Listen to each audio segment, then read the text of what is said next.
जय हिंद दोस्तों, welcome to IAS with Harimohan and institute for analytical studies.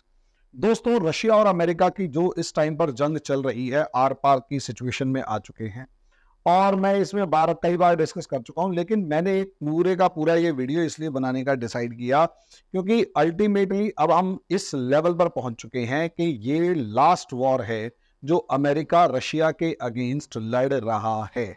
ये बिल्कुल लास्ट वॉर है और इस वॉर के बाद मुझे नहीं लगता कि अमेरिका कम से कम आपको रशिया के अगेंस्ट लड़ता हुआ कहीं पर भी दिखाई देगा और यहां पर अनटू द लास्ट फॉर्म में इस वॉर को देखा जा सकता है। अब मामला क्या है? मामला यह है कि हम यूक्रेन क्राइसिस को खुलकर देख रहे हैं कि असलियत में जो यूक्रेन के अंदर क्राइसिस चल रहा है यानी वॉर क्राइसिस है और रशिया और यूक्रेन आमने सामने इस टाइम पर आए हुए। लेकिन क्या ये रशिया और यूक्रेन का मामला है या कुछ और है? असलियत में ये अमेरिका और रशिया की वॉर है, इसमें कोई दो राय नहीं है। लेकिन सवाल यह है कि एक रशिया जो कहीं ना कहीं यूरोप का दोस्त बन चुका था, ऑयल सप्लाई कर रहा है, गैस सप्लाई कर रहा है, बहुत सारे दूसरे नेचुरल रिसोर्सेज सप्लाई कर रहा है, इवन अमेरिका भी उसके नेचुरल रिसोर्सेज के ऊपर डिपेंडेंट है। तो ऐसा क्या हो गया कि एकदम से अमेरिका जो है वो अनटू द लास्ट वाली वॉर के अंदर दोबारा से उलझ गया या यूं कहीं रशिया को बर्बाद करने पर तुल गया? आंसर समझिए, बिल्कुल सिंपल है।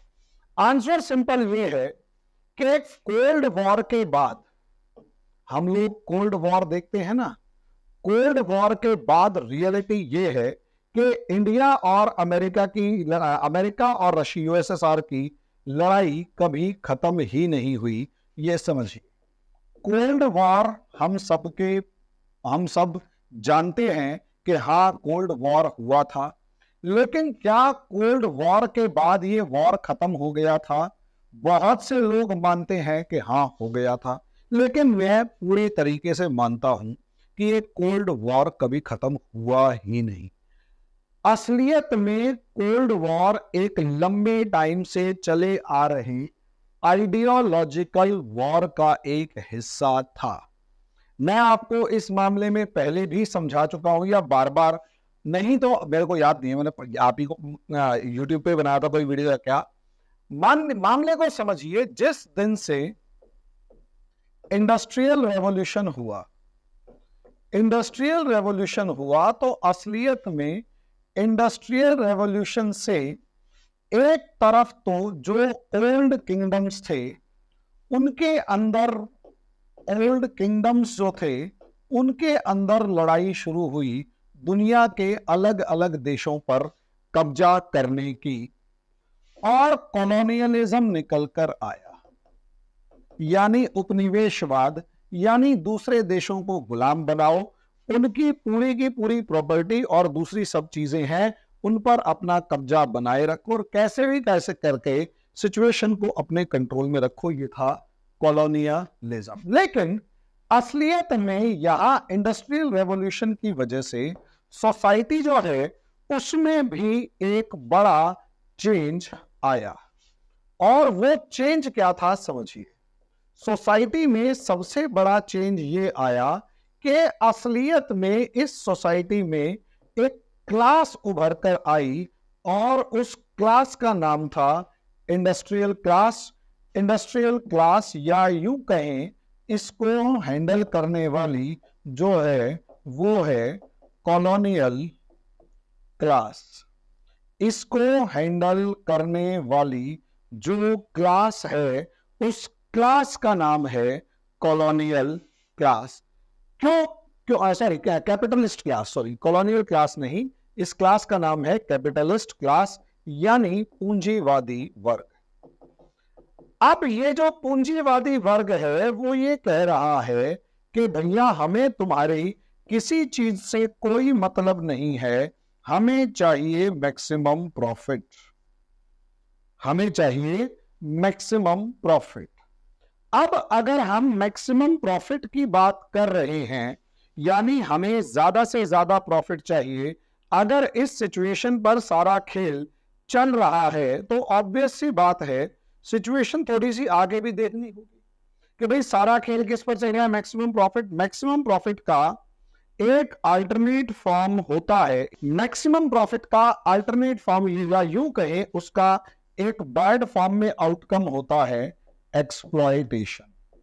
और ये एक्सप्लॉयटेशन का एक फॉर्म जो है वो आपको कॉलोनियलिज्म में दिखेगा, लेकिन इसी शोषण का एक फॉर्म जो है वो कहीं ना कहीं लेबर क्लास के अंदर दिखाई देगा, कि जो लेबर क्लास है, जो लेबर कर रही है, मेहनती वर्ग है, लेबर क्लास है, उस लेबर क्लास की प्रॉब्लम समझिए कि उसका शोषण हो रहा है, उसका एक्सप्लॉयटेशन हो रहा है, उसको किसी तरीके की सहूलियत दिए बगैर उसको सिर्फ और सिर्फ लूटा जा रहा है, उसकी धज्जियां उड़ाई जा रही। ठीक है, अब ऐसी सिचुएशन में अगर आप देखेंगे, जब इसका एक्सप्लॉयटेशन हो रहा है, जब इसका शोषण हो रहा है इस सोसाइटी का, तो यहां से आवाजें उभर कर आएंगी और कार्ल मार्क्स जैसे लोग निकल कर आते हैं। और कार्ल मार्क्स जो है यही सोशलिज्म को आगे बढ़ने की बात करता है कि हमें चाहिए सोशलिज्म। ये सोशलिज्म शब्द है ना दोस्तों, इसका मतलब होता है, कैपिटलिज्म शब्द का मतलब है कि हमारे को फ्रीडम चाहिए, फ्रीडम टू डू ट्रेड, कि हमें जो है आप व्यापार करने की फ्रीडम दे दो और जितना चाहे हम सब व्यापार कर सकते हैं। सोशलिज्म कहता है कि उस फ्रीडम की वजह से प्रॉब्लम ये आ रही है कि भैया concentration of resources in few hands, concentration of resources in few hands.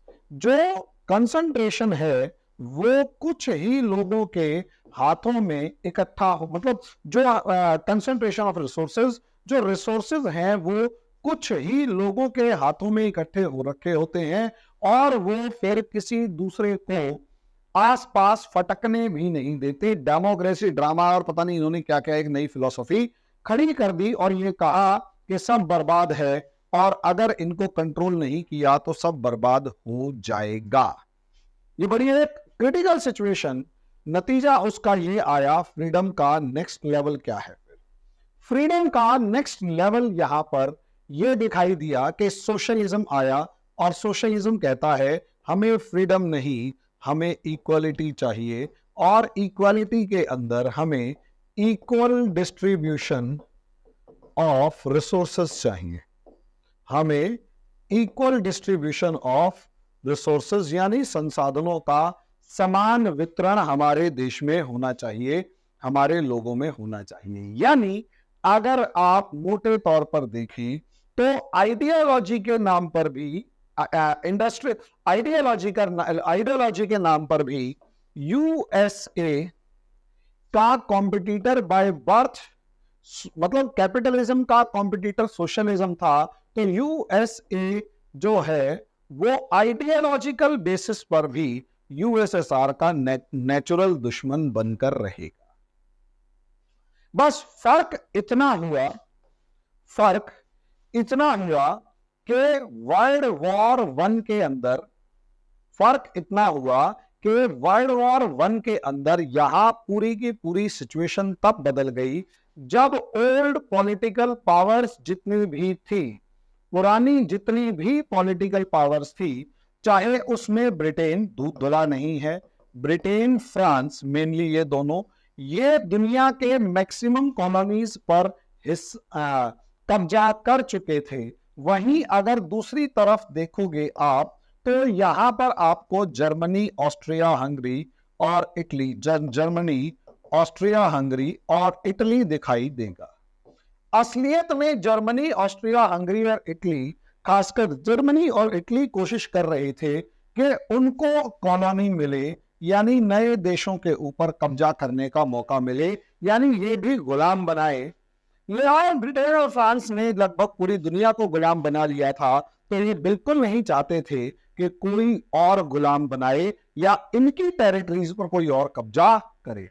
Short में कहने का मतलब यह है कि मामला जो था दोनों के बीच में वर्ल्ड वॉर का था, लेकिन यहां याद रखिए इस वर्ल्ड वॉर की रिएक्शन की फॉर्म में यूएसएसआर उभर कर आया, क्योंकि जर्मनी ने असलियत में यूएसएसआर क्यों उभर कर आया, क्योंकि जर्मनी ने एक बड़ा तगड़ा गेम प्लान तैयार किया, या यूं कहें बड़ा तगड़ा गेम किया, और जर्मनी ने जो लेनिन था, जो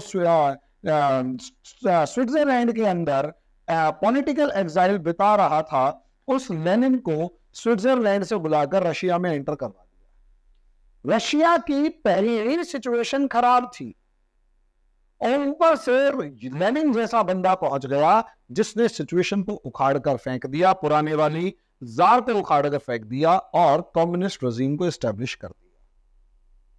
सोशलिस्ट गवर्नमेंट बना दी, कम्युनिस्ट रजीम बना दी, और यही सोशलिस्ट गवर्नमेंट और कम्युनिस्ट रजीम जो है ये कहीं ना कहीं यूएसए के लिए या कैपिटलिस्ट गवर्नमेंट्स के लिए थ्रेट बन गया।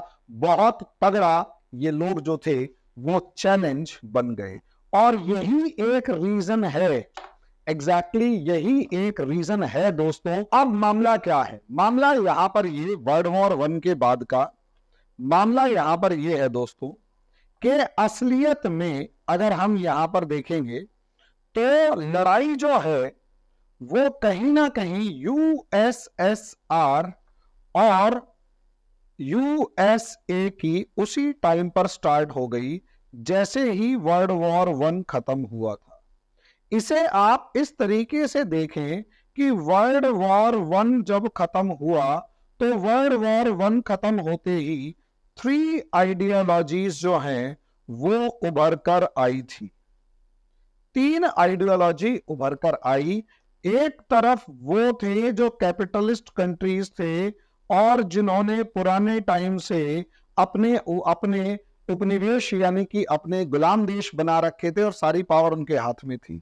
दूसरी तरफ जो है वो उनसे पिटाई खाने के बाद लड़ने के लिए जो हिटलर की फॉर्म में उभर कर आए वो लोग थे नेशनलिस्ट। लेकिन तीसरी एक और पावर थी जिन्हें कहा गया सोशलिस्ट, और ये कहते हैं कि ना तो हम नेशनलिस्ट ना कैपिटलिस्ट, हम हैं सोशलिस्ट। हमारा काम है हमारी गरीब जनता की भलाई और हमने बना दी है गरीबों की सरकार। यहां से सोचकर देखिए, और यहां से ये नारे लगा रहे हैं खुलकर, गरीबों को न्याय दो, गरीबों को न्याय दो, गरीबों को न्याय दो, ए दुनिया के मजदूरों एक हो जाओ, तुम्हें लड़ना होगा, तुम्हें मेहनत करनी होगी, तुम्हें अपना हक छीन के लेना होगा, एटसेट्रा एटसेट्रा। जब ये सिचुएशंस आ गई तो सोच कर देखिए, यहां पूरी दुनिया में 3 आइडियोलॉजीज थी। नेशनलिस्टों को सपोर्ट कर रहा है हिटलर और मुसोलिनी, ठीक है। कैपिटलिस्टों की तरफ है अमेरिका, फ्रांस और ब्रिटेन, और यहां जो है एक नया देश बनकर उभरा यूएसएसआर। सोच कर देखिए, दुश्मनी इस हद तक थी कि यूएसएसआर को 10-12 साल तक तो मान्यता ही नहीं दी गई, रिकॉग्निशन ही नहीं थी। अब आप सोच कर देखिए, किसी मीटिंग नहीं बुलाना, कुछ नहीं करना, कोई रिकॉग्निशन नहीं दी और साफ कह दिया, बल्कि सिविल वॉर में इन्हें और उलझा दिया। शॉर्ट में कहने का मतलब ये है कि एक लेवल ऐसा आ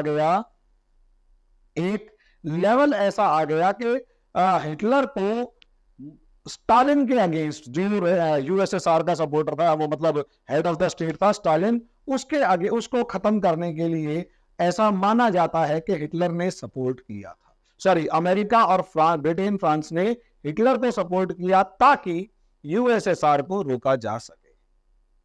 भाई स्टालिन और हिटलर ज्यादा चालाक निकले, इन्होंने ब्रिटेन वगैरह को उनकी औकात दिखाई और अपना जो है पूरा सिस्टम जो है वो निकाल कर ले गए। या यूं कहे, हिटलर ने चालाकी से यूएसएसआर के साथ दोस्ती करके कहीं ना कहीं फ्रांस और ब्रिटेन को हराने की तैयारी कर ली। लेकिन जैसे ही वर्ल्ड वॉर 2 शुरू होता है, आप देख लोगे दुनिया के अलग अलग हिस्सों में सिर्फ और सिर्फ गिने चुने ये जो येलो कलर के देख रहे हैं, वो हैं जो जर्मन टेरिटरीज हैं, ये ऑटोमन एम्पायर है। यहां अगर आप देखोगे तो फर्स्ट वर्ल्ड वॉर के बाद, ये तो फर्स्ट वर्ल्ड वॉर दिखाई दे रहा है, फर्स्ट वर्ल्ड वॉर के बाद जो सेकंड वर्ल्ड वॉर होगा उसके अंदर अलग ही लेवल दिखाई देगा यहां पर कि वर्ल्ड वॉर 2 में जितनी भी येलो कंट्रीज हैं वो सारी की सारी ब्रिटेन और फ्रांस के साथ हैं। बस एक तो फिनलैंड, एक तरफ यहां पे आपके जर्मनी, पोलैंड और कुछ इटली वगैरह वाले इलाके जो हैं ये जर्मनी की तरफ हैं। बाकी सारे के सारे दुनिया के दूसरे देश जो हैं वो कहीं ना कहीं वर्ल्ड वॉर 2 में अमेरिका के साथ या ब्रिटेन के साथ खड़े हुए हैं। ऐसी सिचुएशन में आप पूरे तरीके से देख सकते हो कि वर्ल्ड वॉर 2 एक सर्टेन सेक्शन तक वहां जापान भी सर्टेन सेक्शन में लड़ा गया, लेकिन वर्ल्ड वॉर 2 में जिस तरीके से वर्ल्ड वॉर 2 को लड़ा गया और जिस तरीके से हिटलर को अपॉर्चुनिटी दी गई यूएसएसआर को खत्म करने की, उससे सीधा पता लगता है कि यूएसएसआर के ऊपर जब हिटलर हमला कर रहा था तो 2 साल तक दुनिया मतलब ब्रिटेन, फ्रांस वगैरह ने कहीं कोई लड़ाई चालू नहीं करी और कोशिश करी कि लेट यूएसएसआर डाई, या कम से कम यूएसएसआर को हिटलर इतना कमजोर कर दे कि यूएसएसआर जो है अपने पैरों पर खड़ा ना हो पाए। अधमरा सा यूएसएसआर सेकेंड वर्ल्ड वॉर के बाद बचे। स्टालिन इस चीज को समझता था। यहां से दोनों के बीच में नफरत जो फर्स्ट वर्ल्ड वॉर में शुरू हुई थी, आइडियोलॉजिकल डिफरेंस तो पहले दिन से था।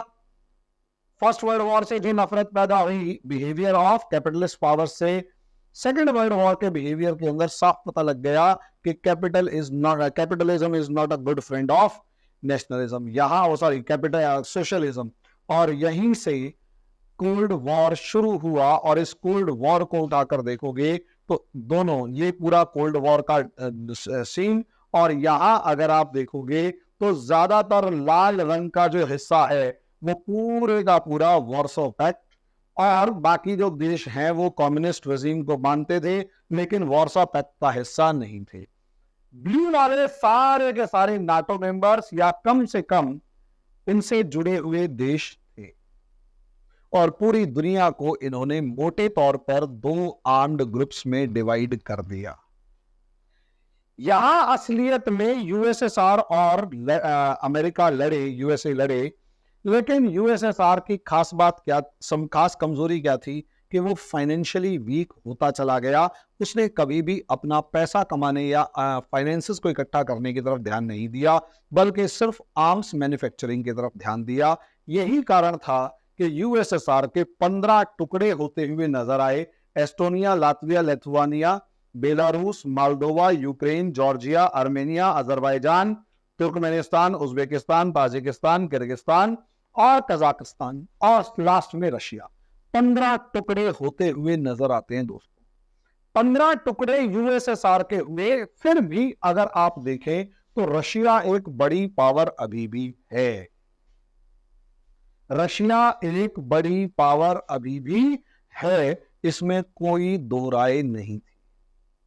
जब ये दो राय नहीं है कि रशिया अभी भी बहुत, इनफैक्ट बहुत बड़ी पावर है, तो भले ही ये सारे कंट्रीज अलग हो गए, लेकिन कैसे भी करके रशिया को कंट्रोल किए रखना जरूरी है, या कम से कम रशिया को खत्म करना जरूरी है। इस कार्टून को अगर आप देखेंगे तो आपको साफ नजर आएगा, कोल्ड वॉर जैसे ही खत्म हुआ, अमेरिका ने बहाने बनाने के लिए एक भूत तैयार किया, प्रॉक्सी वॉर का भूत। मेरा ऐसा मानना है कि कोल्ड वॉर लड़ने के लिए जो ऑर्गेनाइजेशंस करी गई वो, और साथ में अमेरिका की घटिया पॉलिसीज, उन्होंने टेररिज्म का भूत तैयार किया जिसने अमेरिका का पैर पकड़ लिया। मतलब अब अमेरिका उसके अंदर फंस चुका है, और यहां से अमेरिका की बैड इंटेंशंस आपको साफ नजर आएंगी कि जो नाटो मेंबर्स 1949 के अंदर बहुत ही डार्क फेज में है, मुश्किल से 10 countries, Norway, Denmark, Netherland, Belgium, और उसके बाद क्या नाम है ये फ्रांस, इटली और ब्रिटेन, आइसलैंड वगैरह जो भी हैं छोटे मोटे, ये 5-7 कंट्रीज 1950 से लेकर 1996 तक अगर आप देखेंगे तो 3-4 ग्रीस, टर्की और ये जर्मनी, और इसके बाद जो स्पेन, इन्होंने ये ज्वाइन किया अलग अलग टाइम पीरियड्स में। लेकिन मेन प्रॉब्लम तब है जब एकदम से 1997 यानी कोल्ड वॉर एरा के बाद और 2022 से पहले ये पूरा सेक्शन यानी जितना नाटो पिछले 40, 50, 60 साल में बढ़ा उतना नाटो एकदम से इतना बढ़ गया और आप देखिए रशिया के डोर स्टेप पर पहुंच गया। यहां से तो रशिया के डोर स्टेप पे है, लेकिन बेलारूस और यूक्रेन को देख दिया जाए तो यहां तो बिल्कुल ही, यहां साफ तौर पर नजर आ रहा है कि अमेरिका ने रशिया को घेरे रखने की कोशिश करी, अमेरिका ने रशिया को परेशान किए रखने की कोशिश करी, यहां साफ तौर पर नजर आ रहा है। फिनलैंड तो अभी इसी साल 2023 के अंदर ज्वाइन करता है। अब यहां अगर हम इस वॉर को देखें तो यानी कि अच्छा, ये वो पिक्चर जानबूझकर मैंने लगाई है जो आज की नहीं, ये असलियत में उस बार की पिक्चर है जिस टाइम पर यूएसएसआर और यूएसए होते थे। यानी नाटो के एक्सपेंशन के बाद इस फोटो को समझना जरूरी इसलिए है कि किन किन देशों में सोशलिस्ट गवर्नमेंट थी या कम्युनिस्ट गवर्नमेंट थी। एक मैक्सिको, कोल्ड वॉर के खत्म होने के बाद मैक्सिको के अंदर भी कैपिटलिस्ट गवर्नमेंट आ गई, बड़े प्यार से तो काम ही खत्म हो गया। लेकिन अगर आप देखोगे ये सारे के सारे मेंबर्स जो हैं वो कहीं ना कहीं उसके यहाँ पर ये सारे के सारे नाटो में शामिल हो गए अपनी अलग एग्जिस्टेंस। यहाँ पर गवर्नमेंट रूल आ गया, यहाँ पर भी कहीं ना कहीं मामला सेटल हो चुका है। शॉर्ट में कहने का मतलब यहाँ ये जो नक्शा है ये देखना जरूरी है जिसमें अल्जीरिया, ट्यूनीशिया, लीबिया, इजिप्ट और उसके बाद जॉर्डन से लेकर सीरिया, इराक, ईरान तक ये वो कंट्रीज हैं जो जो यूएसएसआर के किसी टाइम के सपोर्टर्स रहे हैं और अच्छे खासे सपोर्टर्स रहे हैं, या कम से कम रशिया का यहां पर इंफ्लुएंस एक अलग लेवल पर रहा है। जब रशिया का इंफ्लुएंस यहां पर अलग लेवल पर रहा है तो सोच कर देखिए इन देशों को भी खत्म करना जरूरी था। अब लड़ाई सारी इस मैप के इर्द गिर्द ही घूम रही है कि Russia first stage break down of USSR, यानी यूएसएसआर को खत्म कर दिया। ये आपका क्या है, फर्स्ट स्टेज है, स्टेज 1। फर्स्ट स्टेज जो है वो क्या है, यूएसएसआर को आपने क्या कर दिया, खत्म कर दिया। स्टेज 2 क्या है, नाटो के एक्सपेंशन को आपने देखा और ये सारे देश नाटो के अंदर शामिल हो गए। स्टेज 3 क्या थी, जो अप्रोक्सीमेट 2000 के आसपास से चल रही थी और उस स्टेज 3 में साफ साफ दिखाई दे रहा था कि कैसे ना कैसे करके यहां खत्म करके इस इलाके से यूएसओ सोवियत के सपोर्टर्स को खत्म किया जा सके। और 2011 के बाद जिस तरीके से अरब स्प्रिंग चली और बम्बार्डमेंट की गई, इन सारे इलाकों को खत्म कर दिया गया। अरब स्प्रिंग अमेरिका का वो लास्ट स्टेप था। अफगानिस्तान में एंटर करके क्या नाम है, सेंट्रल एशिया में अपनी पकड़ मजबूत बनाना, काफी हद तक कोशिश की भी, लेकिन रशिया वहां सेंट्रल एशिया में कमजोर नहीं पड़ा क्योंकि चाइना का साथ रशिया को मिलता रहा। लेकिन अगर आप इन अरब कंट्रीज को देखेंगे तो यहां पर रशिया कमजोर पड़ता चला गया, अपनी रजीम्स को सपोर्ट नहीं कर पाया। नतीजा उसका ये कि पूरी सिचुएशंस जो है वो रशिया के अगेंस्ट जाती चली गई। जैसे ही पूरी सिचुएशंस रशिया के अगेंस्ट होती चली गई, यहां से रशिया का डाउनफॉल शुरू हो गया। यूं कहा जाता है कि रशिया की पकड़ कमजोर हो गई, लेकिन सीरिया में जिस तरीके से रशिया बशर अल असद के साथ आके खड़ा हुआ, साफ नजर आता है कि रशिया साफ कह रहा है बेटा अब दूर रहे। अमेरिका यही तो चाहता था। हालांकि राइज ऑफ चाइना हो चुका है, लेकिन अमेरिका जानता है चाइना से अभी निपटने के लिए मुझे अलग ही लेवल की तैयारी चाहिए, पहले यूएसएसआर को खत्म करो। यहां ये इसमें एंटर कर चुका है यूक्रेन वॉर में। अब आप सोचकर देखो अमेरिका की स्टेप्स। अमेरिका जानबूझकर हथियार दे रहा है यूक्रेन को। जब जब लड़ाई कमजोर पड़ती है, जानबूझकर ऐसे प्रोवोकेटिव एक्शंस लिए जाते हैं, ऐसे भड़काऊ काम किए जाते हैं कि सिचुएशंस जो हैं वो फिर दोबारा से गर्म होती है और लड़ाई फिर दोबारा चालू हो जाती है। यहां यही है, लड़ाई फिर दोबारा चालू हो गई और अब रशिया के अंत की लड़ाई है। नेक्स्ट स्टेप क्या हो, प्रिगोजिन वाला मामला। वैगनर ग्रुप विद्रोह कर जाता है।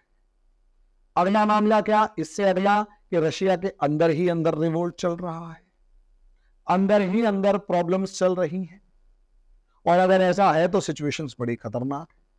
यानी आज नहीं तो कल सिचुएशंस कैसे भी थोड़ी सी और क्रिटिकल हुई और पुतिन का पतन निश्चित। पुतिन वो लास्ट पिलर है, पुतिन वो लास्ट पिलर है जिसके दम पर जिसको जो अभी कम्युनिस्ट रेजिम को कैसे भी करके रशिया के अंदर बचाए हुए है। पुतिन के गिरने का मतलब यह है कि थकी हुई, हारी हुई, अय्याश, आराम पसंद जो जनरेशन है वो सिचुएशंस उसके कंट्रोल से, मतलब वो अमेरिका के सामने सरेंडर कर चुकी होगी, यूरोप के साथ दोस्ती कर चुकी होगी। पुतिन के गिरने का मतलब है यूरोप जो है जाके अमेरिका के सामने घुटनों के बल बैठ जाएगा, और यही रीजन है उस लास्ट पोल को कैसे भी करके उखाड़ कर फेंकने की पूरी तैयारी है। हालांकि पुतिन अब जैसे भी होगा वो बाद की बात है, लेकिन इसके अंदर आप सब साफ देखेंगे कि वो जो टेररिज्म है, जहां जहां अब यूएस टैंक गुजरा वहां वहां टेररिज्म के खेत बनकर उभरे। ये इस चीज को दिखा रहा है कि कोल्ड वॉर के बाद सिचुएशन जो है वो कभी भी खत्म नहीं हुई। बहाने जो भी हैं उन पर मैं वीडियो पहले बना चुका हूं। ये एक कंसोलिडेटेड फॉर्म, मतलब एक कॉम्प्रिहेंसिव वे में वीडियो बनानी थी ताकि आप लोगों को और हमें समझ में आए कि सिचुएशन क्या है। तो दोस्तों इस तरीके से हमारा ये टॉपिक कंप्लीट होता है। अब आपसे एक रिक्वेस्ट है कि आप लोग को अगर मेरी वीडियोस पसंद आते हैं तो मेरे चैनल को लाइक करें, सब्सक्राइब करें, शेयर करें, बेल आइकन जरूर दबाएं ताकि मेरी ये वीडियोस आप तक जल्दी से जल्दी पहुंचे। और दूसरा दोस्तों, हमारी जो चैनल इंडियन एवेंजर्स है उस पर वीडियो लगातार डल रही है, आप उसे विजिट करते रहिए और हमें सपोर्ट करते रहिए। अभी के लिए इतना ही, धन्यवाद।